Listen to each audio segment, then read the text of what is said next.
Hi, everybody. Good afternoon. I hope you're enjoying Symposium so far. For those of you who don't know me, my name is Nate Leonard.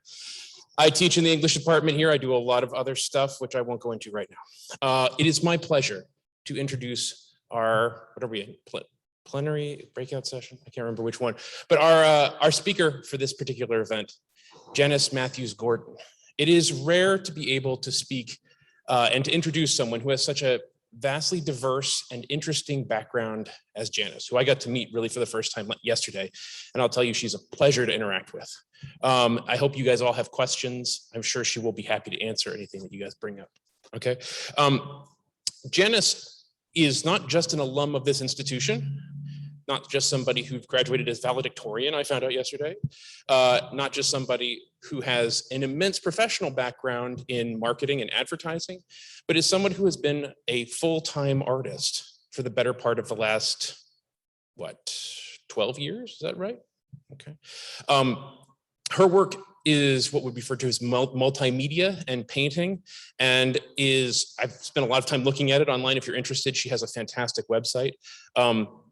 Is abstract, but in a way that's, for those of you who are scared of abstract art, very accessible and very moving. It's brilliant stuff. Janice's work is on display in a number of private and corporate collections. She works with galleries in both Oklahoma City and Tulsa. And she has been honored to be part of a number of different juried exhibitions. She's won prizes. There's too much to go into, let's put it that way. But she is also a proud representative of this institution, someone who has been on our board of trustees, who is part of the Westminster Women Advancing Together group that does a lot of advocacy for women, both as students and as alums of this institution. And she's frankly, I think, just a brilliantly interesting human being. Please help me to welcome Janice Mathews-Gordon.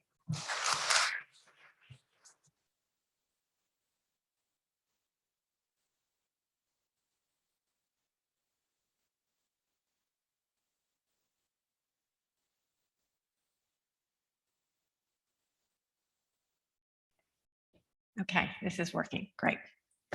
Thank you, Dr. Leonard. Thank you, Carolyn Perry. She's probably not here. She is here. Okay. Thank you, Tyler and Nick, everyone who's helped make my visit so far so wonderful. It's great to see Lucy Kirby. I saw several students last night at mixed media abstract workshop, so it's great to see you again. I'm pleased to be here today to talk to you about the arts, why we're drawn to them, and how they sustain us during difficult times. Most recently, the global pandemic resurging as we speak today. But before I go there, I want to take a couple minutes to give you a little background about myself. In retrospect, I think my own life focus on the visual arts grew out of my unusual, often challenging childhood. I grew up in the 60s and 70s. My parents were civil rights activists, and I mean activists in the truest sense of the word. They embraced the tremendous idealism that swept through the country during those years. My four sisters and I were products of that. While my mother participated in sit-ins and marches, my dad did not. As an attorney, he represented many of those arrested, usually without pay. We five Mathews girls marched for civil rights alongside our mother Dolly and sometimes my grandmother Faye. My dad served on the city council. He and my mother took public stances often not welcomed by the larger white community. This occasionally resulted in threats, and I remember at least once when a police officer was stationed in front of our house for I don't know how long. I was a kid, it seemed like an eternity. In the midst of all this, following a bike accident, I started having lots of seizures. After I was diagnosed with epilepsy, I was moved into a classroom for not the brightest kids. And I was left pretty much alone for a while. So I spent lots of time in the art room, soaking up praise and encouragement from a fascinating old art teacher, Mrs. Douglas. I think these tumultuous years made my family especially close. There were few people, even friends, who understood what we faced. We held tight to each other and still do. And I don't remember a time I didn't turn to art. For the most part, I liked school, but I loved art. It was a constant outlet for me. I took it every chance I could, and I taught it too, to children at the local Y. After graduation from high school, all I wanted was more art, only art, much to my parents' chagrin. So I started undergrad at a small state university in Oklahoma with a strong art department. For 2.5 years, I took only art classes, many of them graphic design, so I could get a real job someday. Then in 1978, I met Kevin at a summer job. We worked at a city park program for kids. I taught art and was senior leader, the boss. He was the sports guy. What can I say? We hit it off. And he totally embraced not only me, but my outspoken family. He was a debater, soon to be lawyer, and appreciated the constant barrage of controversial discussion.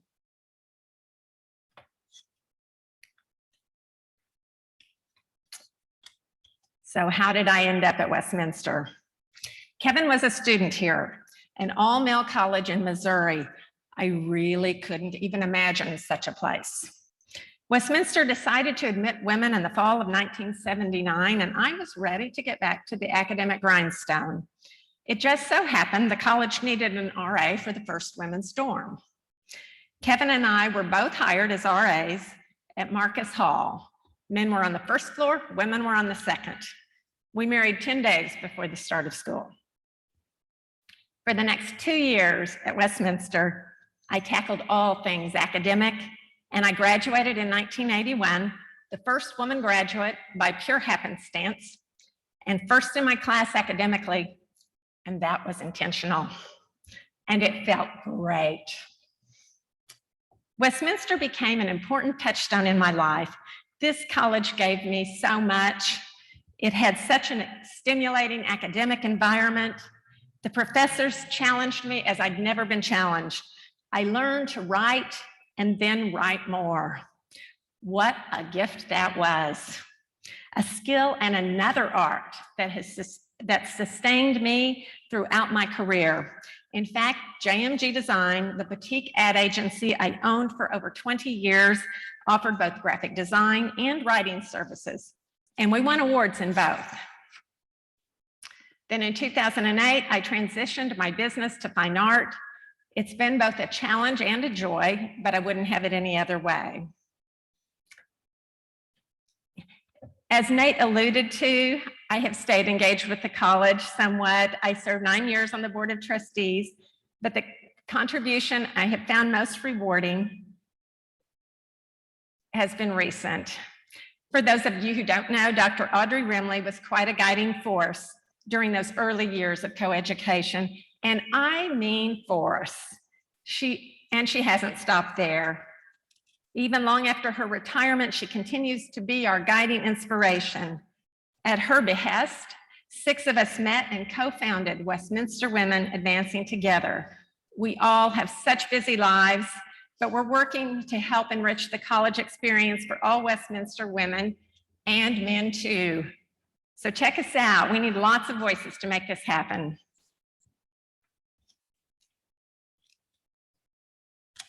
This is my first PowerPoint. Okay, I already missed one. Okay, so let's talk about art. Why and how it sustains us, at times helping us stay sane against all odds. And what do we mean by art? Let's start with a broad premise that art is any creative endeavor. Whether you create something yourself or enjoy something created by others, it is embedded in all cultures. It's at the very heart of what it means to be human, written into our DNA. And thank goodness for that. So, how has it positively affected us, especially this last 1.5 years? Now, in these other groups I've been in, the crowds have been pretty subdued. I'm seeing arts people here. So I'm going to do an unofficial poll. I just want some hands to be raised. We can do it. We're arts people. Okay, I want to see a show of hands, so let's listen up. Okay, let's start with visual arts, my thing. Since March 2020, who here has painted, drawn, built, or otherwise made something with your hands? Okay, anything. I'm crocheting, knitting, woodworking, everything. Okay, that was a good number. That was more than I thought. That includes photography. The photographers here, anybody cool photos on Instagram? There's got to be like everybody. Yeah, okay. Next, how about the written word? Literature, prose, poetry, essay, the works. Think broadly. Who has written something? Anything?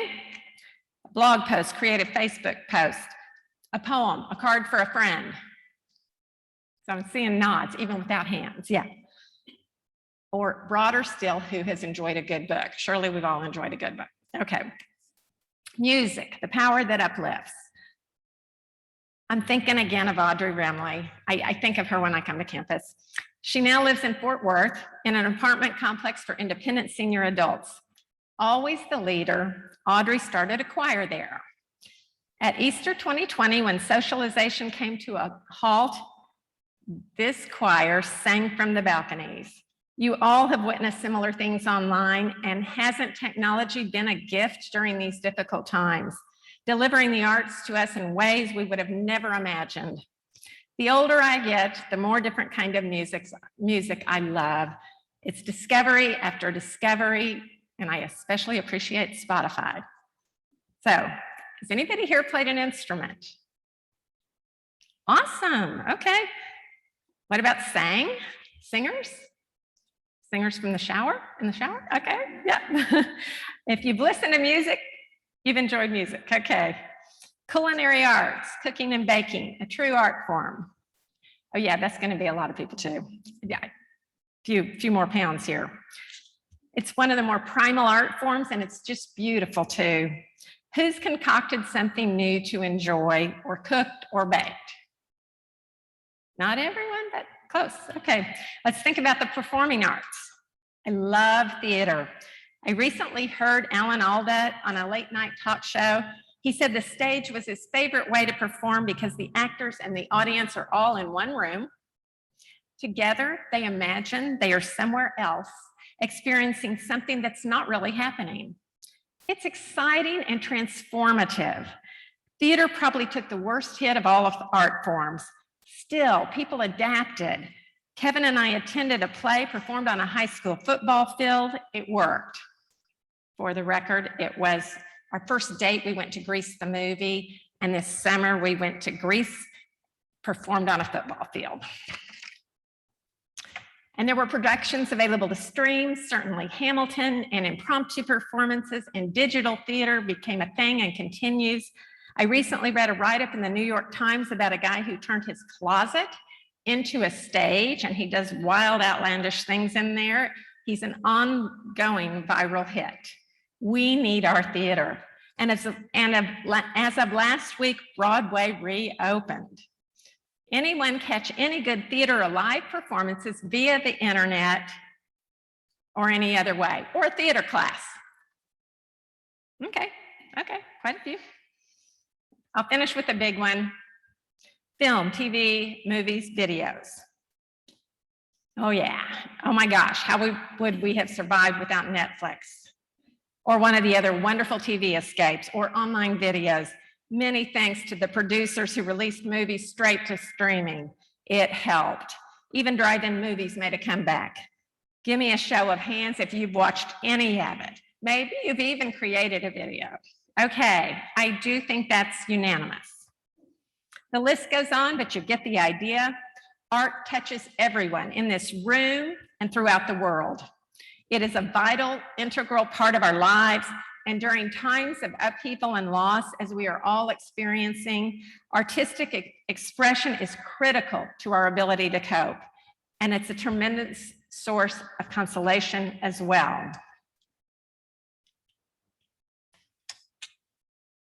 At the outset, this seemed like a fairly limited topic. But of course, I quickly realized that the history of art is also the history of human struggle and human creativity in the face of that struggle. But in the spirit of honoring our time constraints today, I settled on my two favorite 20th century artists to compare, Matisse and Picasso. Great rivals in the world of art, they were temperamentally polar opposites, north and south, dark and light. They lived out their lives in a kind of artist duel, and art sustained each of them in strikingly different ways. Here is one of Picasso's dark masterpieces, Guernica. In 1937, before World War II, Guernica, a country town in Picasso's Spain, was bombed by Nazi Germany and fascist Italy at the request of Spanish nationalists. Guernica was Picasso's reaction to the horrors he's witnessed. His pain and anger are palpable. During the darkest years of World War II, and even those that followed, Picasso continued to pour his angst onto canvas, focusing on unsettling subjects. Skulls became a favorite. He did lots of skulls. Now let's look at the polar opposite. Matisse, Joy of Life, 1905. This is quintessential Matisse. He gave us light. To him, art mirrored life's joys. When things got bad, Matisse used art as a shield for himself and others.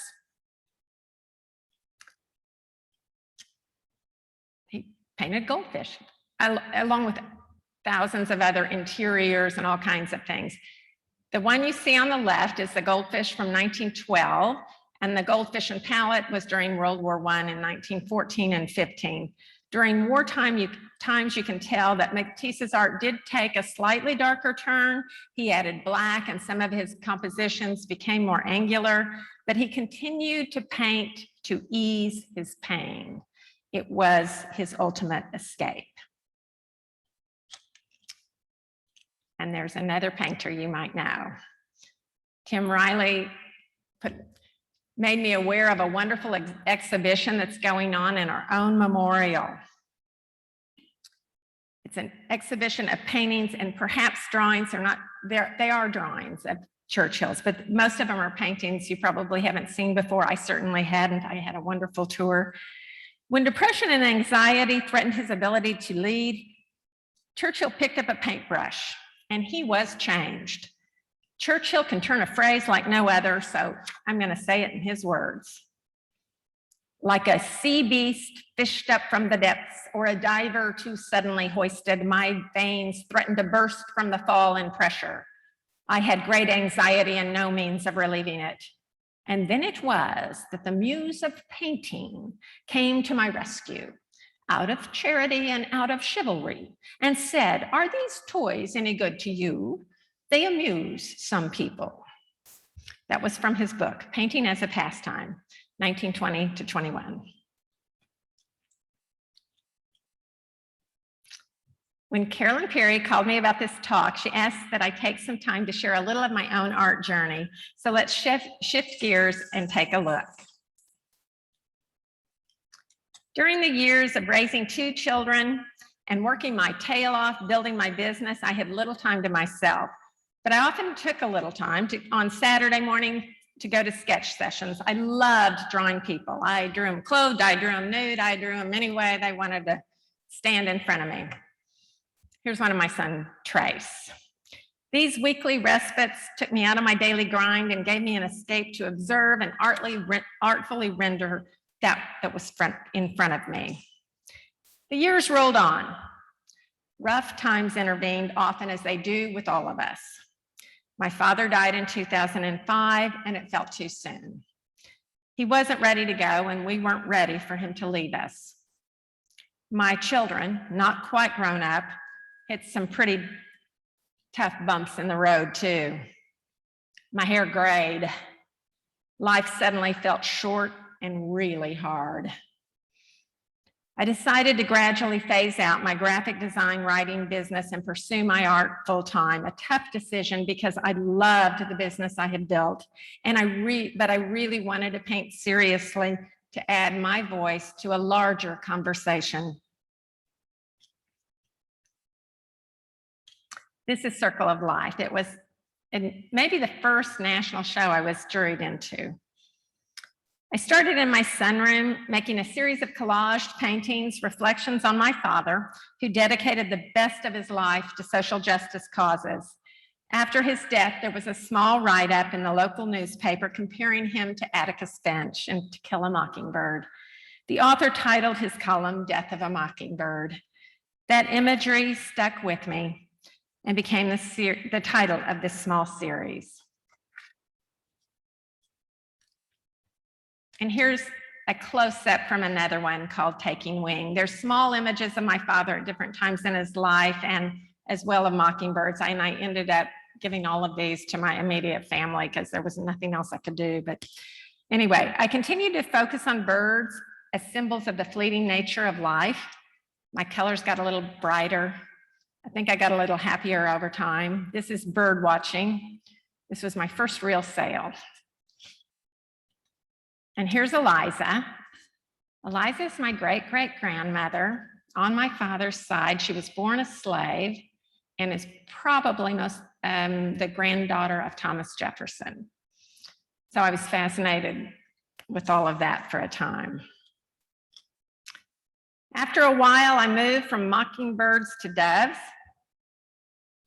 My first series of doves I titled Lonesome Dove, thanks to author Larry McMurtry. They became a recurring theme for me. We'll get to several exhibitions I painted in the last decade, but I want to continue to focus on doves for just a minute. I painted them in the late fall of most years and titled them broadly Season of Peace. Through them, I expressed the sense of absence I felt without Dad, creating small, colorful tributes to keep his memory alive. Here's Season of Peace. This was the first series I did, and I did my own little online sale, and it did quite well. And then I went on to paint more, and I would take them to galleries. In 2017, you see a big shift in the style. This is Arc de Triomphe. And then in 2018, another shift in my style. They're bolder, brighter, looser. I was really having fun. It's Wind Watcher, Wind Changer. As the pandemic raged in late fall of 2020 and I had no shows on the horizon, I was approached by someone to paint a commission for her remodeled home. I rarely take commissions, but hey, it was the pandemic, so why not? She loved my small dove paintings, so for the first time, I painted doves to fill a wall, again in memory of my father. This one is almost the entire painting. It's a bit of a detail, a close-up, and it's called Go in Peace.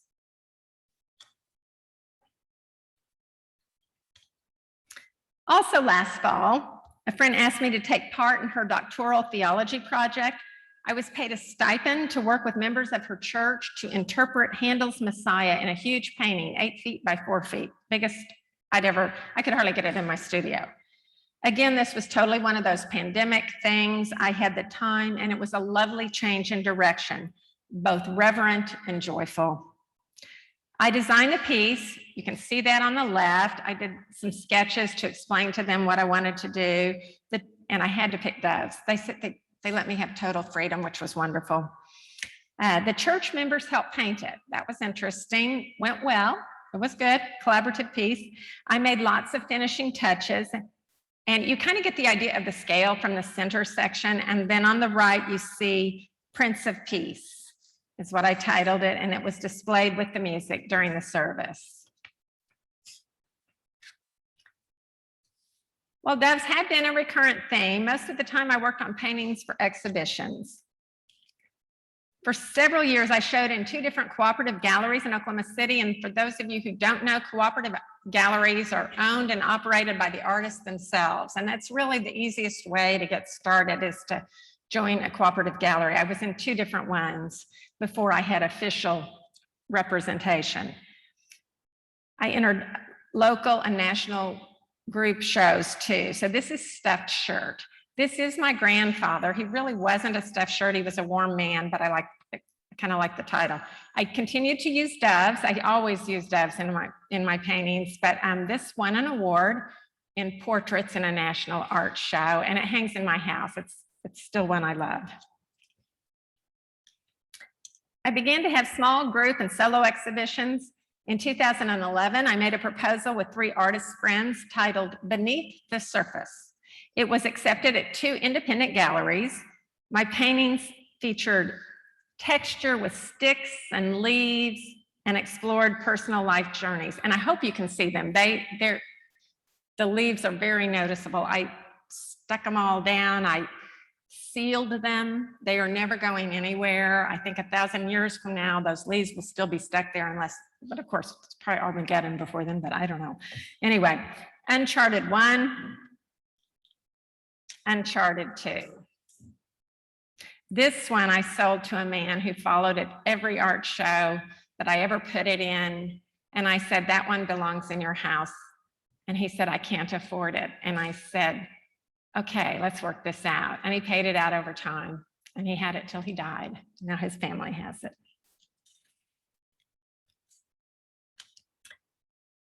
I had a small art show, a solo show at one of my cooperative galleries called Outside the Lines, which was just abstract pieces suggestive of Oklahoma landscapes. Here you see a close-up of Outside Voice, Downpour 1, and Downpour 2. We have some serious rainstorms in Oklahoma. I think you guys do in Missouri too, if I remember correctly. In 2013, I had my first major solo exhibition at the Oklahoma State Capitol, and I called it Wanderings. A reflection again on my family, but also the life journey each of us experiences as we navigate our place in the world. This was Wanderings 1, 2, and 3, and I focused a little bit more on my sisters for this, and I became very attached to these pieces. And they were in a gallery in Eureka Springs, and the gallery closed, and I thought I would get them back, and I really didn't mind, and then they sold. So I've never seen them again. I had to let them go. This is Unseen. You'll see a man on the right. You can barely see him. That's intentional. In a business suit, and a dove on the left, rather obscured as well. And here is Sojourn, a man on a journey. That same year, I partnered with my daughter, Elise, a painting major at OU, for a show we titled Figments and Fragments. One of her pieces inspired me for my next direction. She had recently broken up with a boyfriend and tore up a shirt he left behind. And she stuck it in a painting with bold color and wild composition, and her feelings were clear. I rather liked the idea of something so personal in a painting, so I too incorporated pieces of clothing into paintings for a while, including in my second solo exhibition titled Remnants, at a lovely community art gallery in Lawton, Oklahoma. Those are Kevin's ties. Again, they are sealed, they are hard as a rock. I can paint on them and they're never going anywhere. And again, you see the dove that I use through so many things. Collision. This one is Unexpected Bloom. It's a small piece, but it was one of my favorites. Collar from a man's shirt. This is the whole caboodle. Man's business shirt, tie, dove taking off. It's titled House of Cards. After that, I moved to a beautiful gallery in the meandering Bright Arts District in Oklahoma City called Paseo. There I painted 3 solo exhibitions over the course of 4 years. First, State of Mind in 2016, a series expressing my daily streams of thought. These were days of tremendous personal difficulties, and I just needed to hammer it out in the studio. Often these paintings started dismal, but ultimately they have evolved into reflections of optimism. My cup is half full side, one out. This is Passages. There are doorways and windows, suggestions of light. Here is Traveler. For those of you in my workshop, this was made with the 2 complementary colors we used last night, red, orange, and teal blue. So they set up both a tension and an excitement. There's movement. And I did still use a piece of clothing in them. This is a close-up from a painting I titled Room to Dance. I got a new art studio and I felt some freedom for a time. In 2018, I painted the series Divided.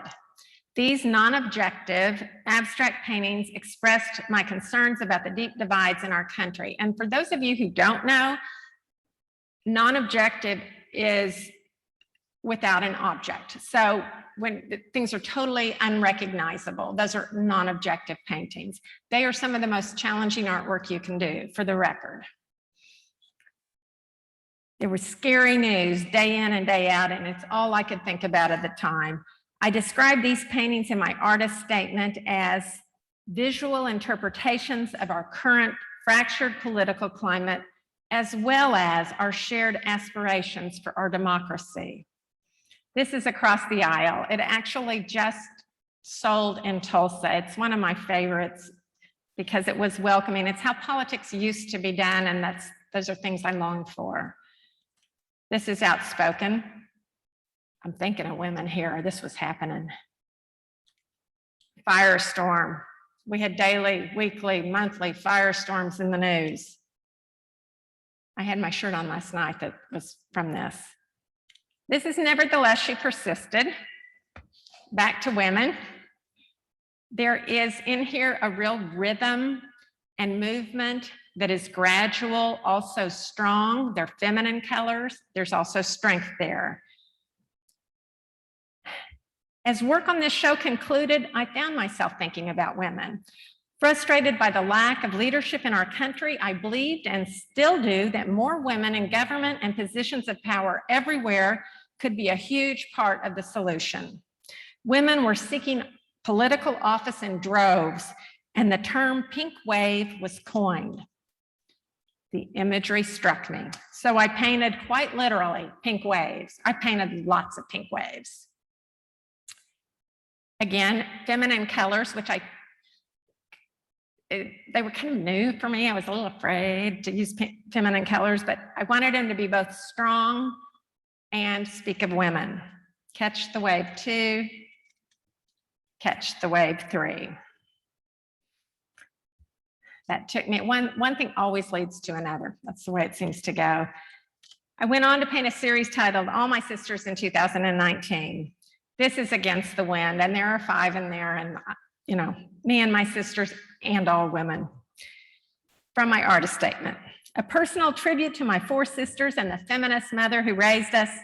The exhibition also celebrates the lives and hopes of all women, my sisters in the broader sense. These colorful, upbeat pieces imagine women and girls of various ages, shapes, sizes, attitudes. Some suggest the long road of the women's movement, while others reflect the optimism I feel about the vibrant young women leading the charge now.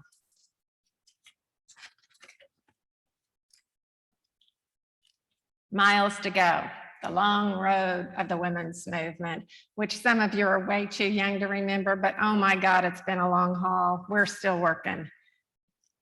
Making waves, the women, the young women taking charge now. I love them. All My Sisters. This one hangs in my house. It's kind of personal, or yeah. So since then, we've all experienced so much loss. Not only did COVID strike close to home, my mother had it and still suffers repercussions, and I lost 2 friends. But my beautiful, bright niece, Laura, a 2008 summa cum laude graduate of this college, died of ovarian cancer in March of 2020. I read somewhere that, setting COVID aside, all deaths are up. We're all grieving in one way or another. A loved one sick or gone, schools disrupted, lives disrupted. Nothing is the same, and uncertainty is a way of life. For the first time since launching my professional art career, I stopped setting goals. So besides the Dove Commission and the large church collaboration, I created more sister paintings.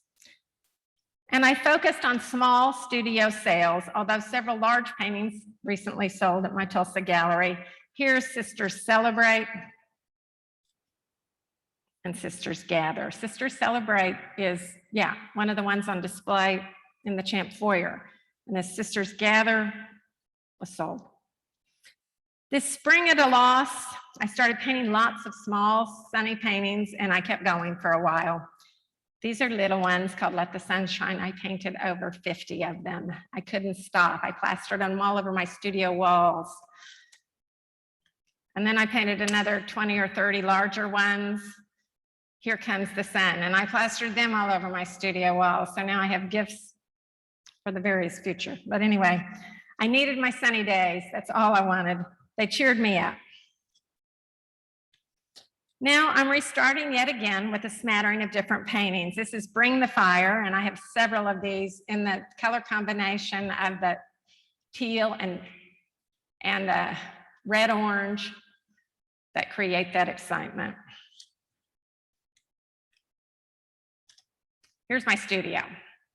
There's another big dove painting on the right, similar to the commission. I work in 2s or 3s because then you don't get too invested in one piece. So this was a companion piece to the other one.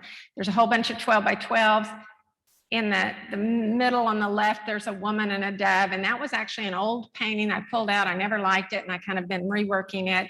And the two in the far left in the corner are both on display in the Champ foyer. One is She Speaks, and one is She Sings. At this time in my life, I'm doing what I always really wanted to do, and it truly sustains me through the worst of it. Of course, you don't need to be a professional or even practicing artist of any kind to enjoy creating and enriching your life through the arts. So how about you? If you're interested in making art or enjoying a creative approach to life, I want to share my own thoughts and inspirations. First, for a little exuberant encouragement, let me suggest 2 books.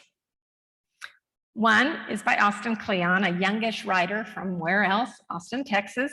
In his provocatively titled little book, Steal Like an Artist, Cleon lays out 10 helpful ideas to help you get your artistic groove on. For the record, he doesn't actually recommend stealing.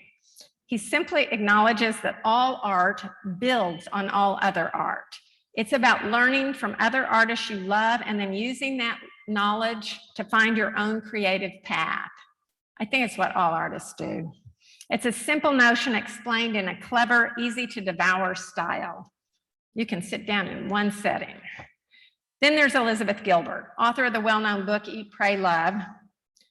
She lays out a beautiful case for a creative living in her book, The Big Magic.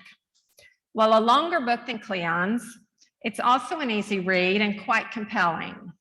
In it, she outlines the kinds of fears so many of us have that keep us from moving forward. A few of my favorites. You're afraid you have no talent. You're afraid you'll be rejected or criticized or ridiculed or misunderstood or, worst of all, ignored. You're afraid somebody else did it better. You're afraid everybody else did it better. You're afraid you don't have the right kind of discipline.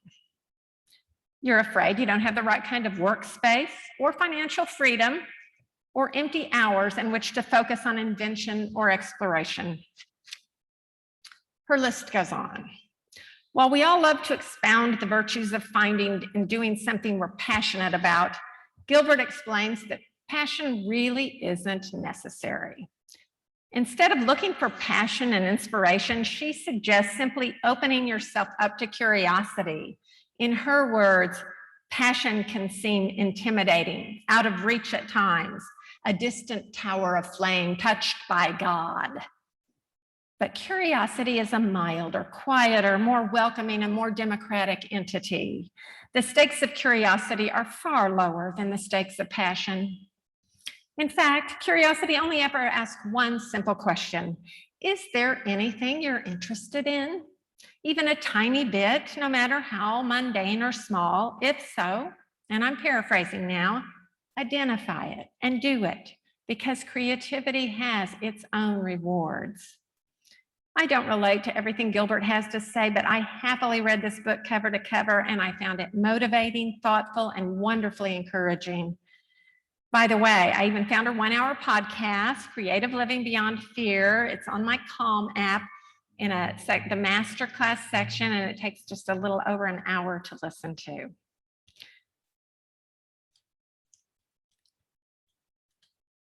Both books stress the importance of incorporating creativity into your life by making it a priority. Carve out a little time and a little space and begin.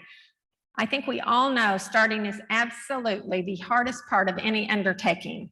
So doodle or write. There was a doodler last night. Ah, doodler. Yeah, okay, yes. Or put the first stroke of paint onto paper. Sit down, stand up, doesn't matter. Write a letter, read a poem. Try writing a few thoughtful words of your own. Send a handmade card to a friend. Listen to music, play an instrument. If you're crazy busy, and most of us are, schedule 30 minutes or an hour early in the morning or late at night, and then guard that time.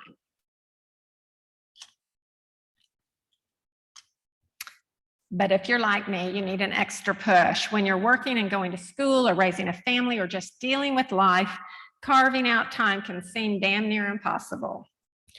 So then, and this is what really worked for me, you look for a class or a workshop, in person or online, and then take the time to give it what you've got. As I mentioned, when I was young, I went to a sketch session on Saturday mornings. Then when I needed more, I enrolled in a once-a-week mixed media class hosted by an artist whose style I admired. Later, when my dad was very ill and I felt like I could hardly breathe, let alone find time to myself, I enrolled in a week-long intensive painting workshop. I'd leave the workshop to take a call when there was an emergency, but still, I was on a creative path, and it was my time, and I showed up the best I could. When I became more serious about pursuing art, I found an accountability partner. And you actually don't even need, you can use this in any respect. They help me meet my own goals and stay focused. Here's how it works. You find a friend, doesn't have to be a close friend, just someone else who needs some motivation in some way, and you share your goals with each other. Keep your goals simple and reachable, and I mean simple. Then you report back to each other once a week or whatever time frame you decide upon. You explain what you've achieved and what you haven't, and you actually hold yourself accountable by telling someone else, and you get a little friendly support in the process. If you're the perfectionist type, and I am, cut yourself some slack. Sometimes the worst criticizers among us, those who love to explain how crappy someone else's art or writing or creative project is, are rarely doing it themselves. So don't listen to them or to your own critical voice. Pat yourself on the back for creating something and then do it again. Then sometimes you get into a zone, a time of delightful creative flow when you lose track of time and everything else like eating or doing laundry or whatever else needs to be done doesn't matter. Those who have written a story or poem they loved or drawn or painted something they think is cool or created art in some way that brings them joy, they get this. Ideas are conceived in this state. Awesome paintings are painted. Beautiful books are written. Delectable recipes are concocted. Glorious breakthroughs occur. In 1923, after World War I, artist and teacher Robert Henry wrote the seminal guide for aspiring artists and art lovers titled The Art Spirit, and it's still in wide use today. In it, he describes this state as his aliveness, when he becomes a, quote, inventive, searching, daring, self-expressing creature, unquote. He goes on to say, the object isn't to make art. It's to be in that wonderful state that makes art inevitable. And that state of mind, my friends, is one incredible way art is such a salve for the sadnesses and challenges of our time.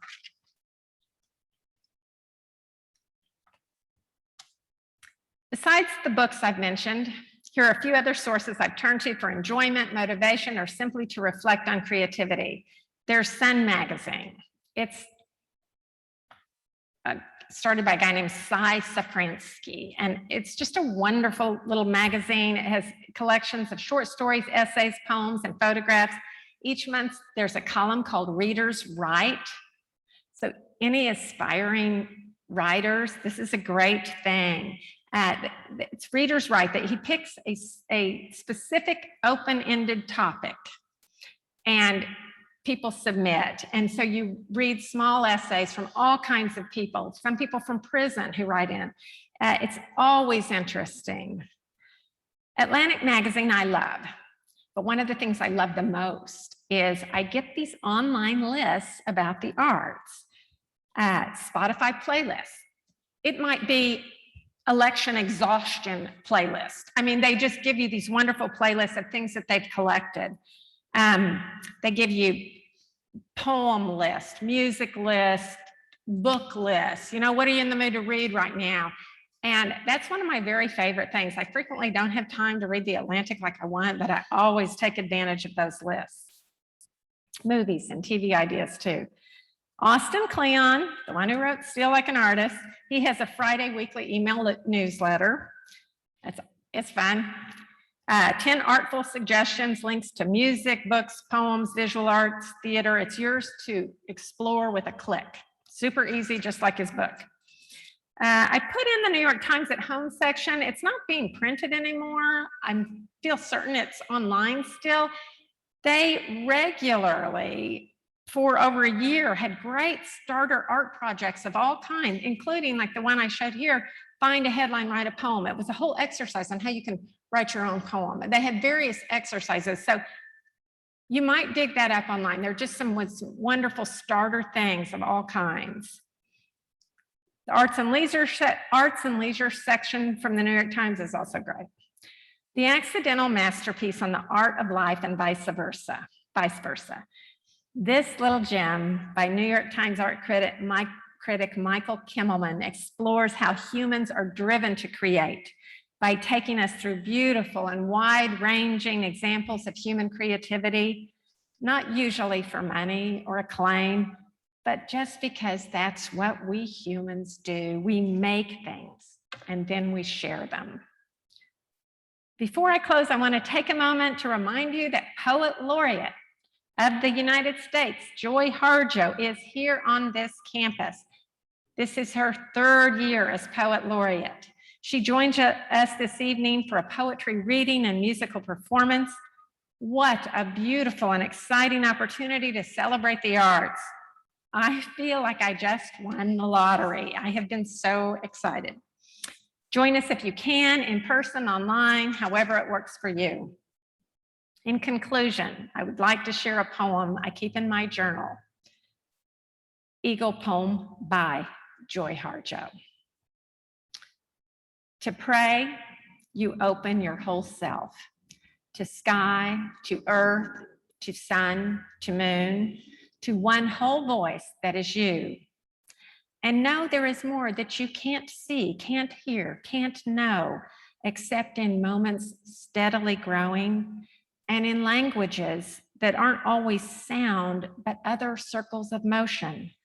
Like Eagle that Sunday morning over Salt River, circled in blue sky, in wind, swept our hearts clean with sacred wings.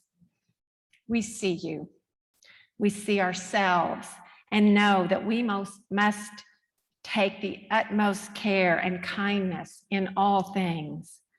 Breathe in, knowing we are made of all this, and breathe, knowing we are truly blessed because we were born and die soon within a true circle of motion.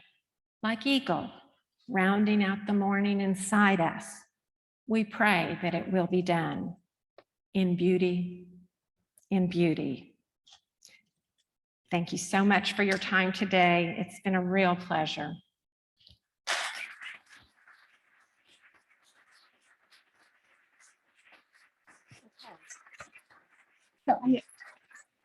So it's 4:20. I kind of went pretty long. Okay. If there's a question or two.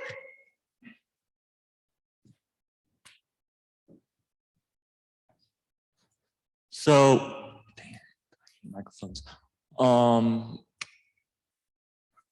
You mentioned earlier that you had an ancestor who, I'm a genealogy geek, Oh, okay, so okay. that caught my attention. Okay. But you said you had an ancestor Uh-huh. who was not only a slave, but you were led to believe that they were probably. She was born at Monticello.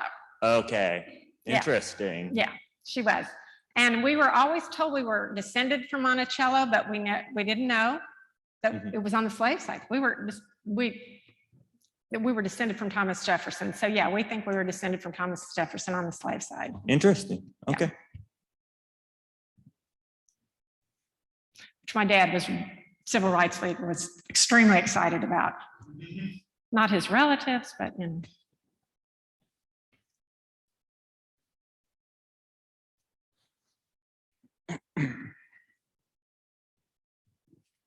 Thank you for being here so much. Thank you. I love the brief story that you told us about the collaborative painting.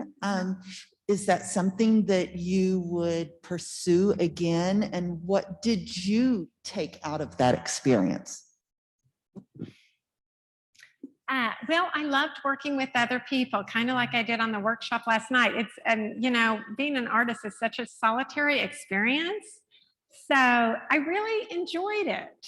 And I did have total freedom, and it was fun kind of coaching the women, and they did their own thing too. And so it ended up kind of mine and kind of not mine, which was just a beautiful thing. Yeah, so I would do it again. I would do it again. Yeah. Anyone else? Yeah.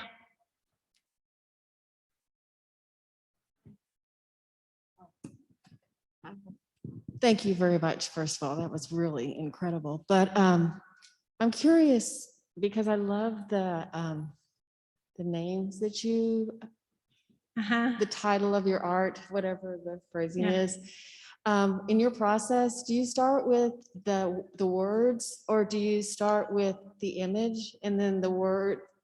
Does that make sense? It goes back and forth. Sometimes I know what I want to paint, and I paint it, and then it changes. You know, it goes back and forth, but I think words all the time. I love words. I'm such a word nerd. I mean, I do dictionary.com, and when I get a new word, I'm like, ah.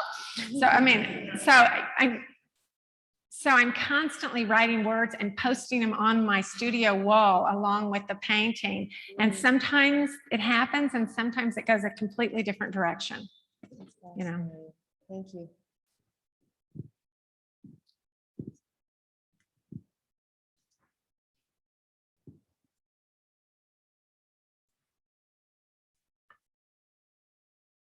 It was my PowerPoint, okay? Because thank you. I didn't know what I signed up for. Carolyn's like, will you do a PowerPoint? I'm like, okay. Yeah. It's a dream that you were here, and I'm delighted to get to thanks, hear Lindsay. what you have done, and you're such an inspiration. I know it affected me about COVID and not wanting to put one foot in front of the other, and the art made it amazing. What I want to know is, how do you know when to stop? Because, you know, I go or I do something, and then it's, you know, look pretty good, and then I keep going, and then it's not so good. Natasha asked that last night, and I said, you know when to stop.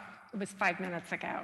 Yeah, I mean, it truly is. If you're doing an extremely representational piece, there's a little more guidance. You're like, okay, that last little feather just went in there, you know. But if you're doing abstract, you can work it to death if you're not careful. When you're 90% there, I mean, my goal for myself is to quit when I'm 90% there. When I'm like, oh, I don't know, should I do one more thing? I try not to. I really try not to. I try to back away for some time. It's hard. Over here, sorry. So in these times with like the pandemic and everything, and you spoke about the loss of your father, like I'm sure there's so much grief and exhaustion and that overwhelming feeling of wanting to help in this community and not being able to, like, in the way, you know, like physically. So how do you overcome that? How do you use art to like overcome that grief, that exhaustion, that sadness, that depression? Or is it more of an expression of what you felt and then you have other ways of coming out of it? No, it does help me. I have gone into my studio so many times when I thought that I do not want to make art. I cannot make art. I want to ever. I'm going to just sit in here and have coffee. And then I'm like, you know, but if I start, it's so cathartic. Just the start. I mean, those little sunny things, I didn't want to do anything, but I was like, every year I sort of do Valentine's for families. And I'm like, for my family and my friends and that kind of thing. And I just started. And then I got really into it. And then, you know, the more I did it, the happier it made me. So I don't know. It really is an outlet for me. I just kind of have to sit there sometimes. And then every now and then I just go in there and I sit and leave and come back the next day, you know. I think that's probably, if we're going to do anything else today. Yeah. All right. So let's give one more round of applause. Excellent talk. Thank you so much. Fantastic. All right, it's dinner break. So go eat something. Joy Harjo's presentation is tonight at 7 p.m. If you're there live, go live. If you aren't, go see it not live. Otherwise, I hope you continue to enjoy Symposium. Have a good one.